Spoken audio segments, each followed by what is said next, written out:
Now I would like to address the reality of what is going on with polling and Ron Paul's, I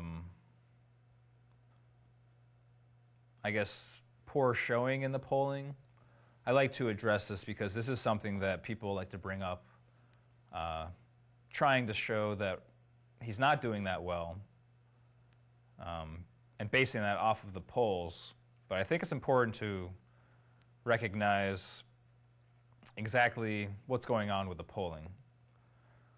Dr. Ron Paul does not do well in the polls because those polls are aimed at finding out who likely Republicans will vote for.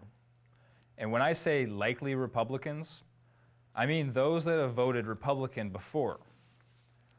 The reality is that Ron Paul is bringing a lot of people out of the woodworks that have not voted before for a Republican or a Democrat for that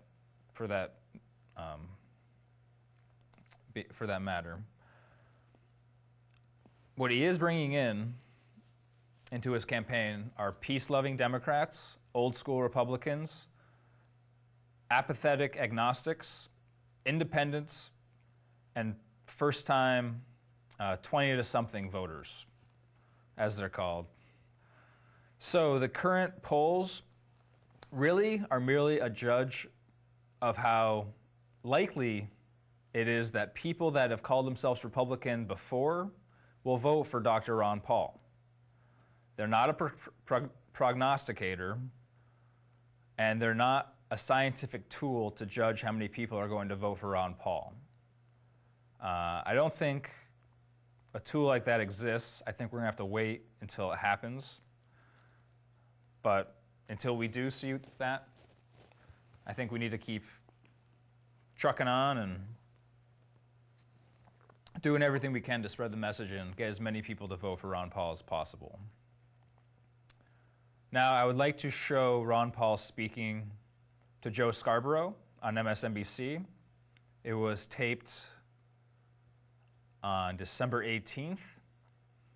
This video shows a good conversation the day after Ron Paul raised a lot of money, and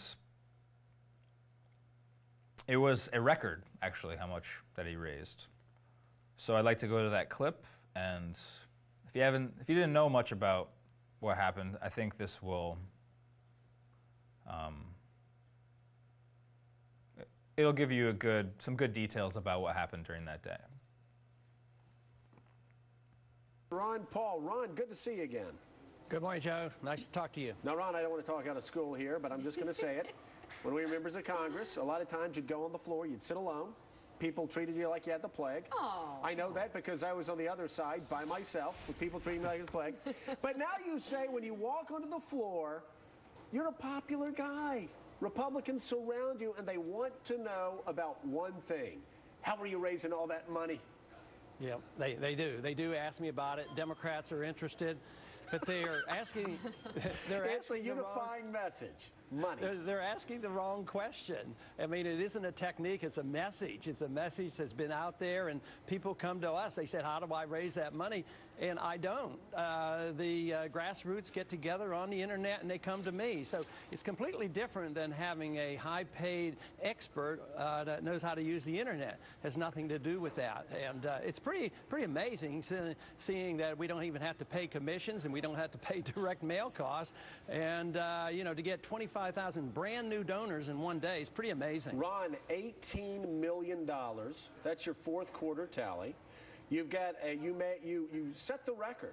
In the history of American politics, nobody has ever raised more money on a single day than you. Gosh. And yet, this is happening without your campaign people coordinating it. This is completely about grassroots, and it's completely about you just saying what you believe in. You know, it's got to jolt the political system. Yeah, and there's no special interest money, no PAC money, no bundling.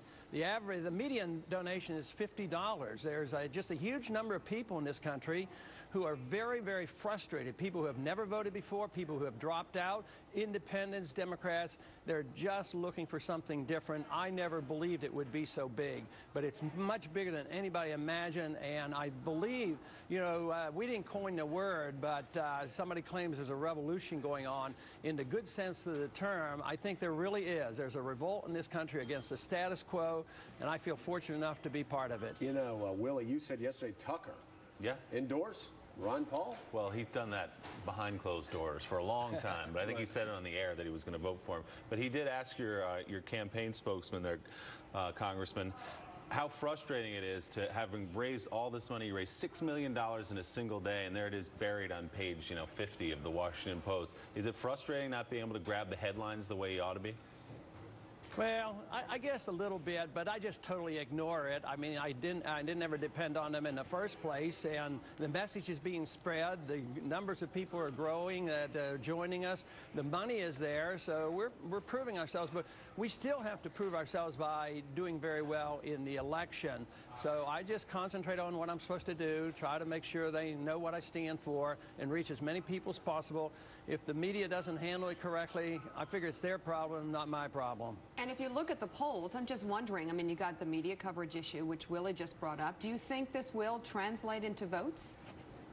Well, certainly, and I think the polls aren't exactly accurate. You know, some of our people don't have land-based phones; they just have cell phones, and most of them are not didn't vote in the last go-around, so they don't get called.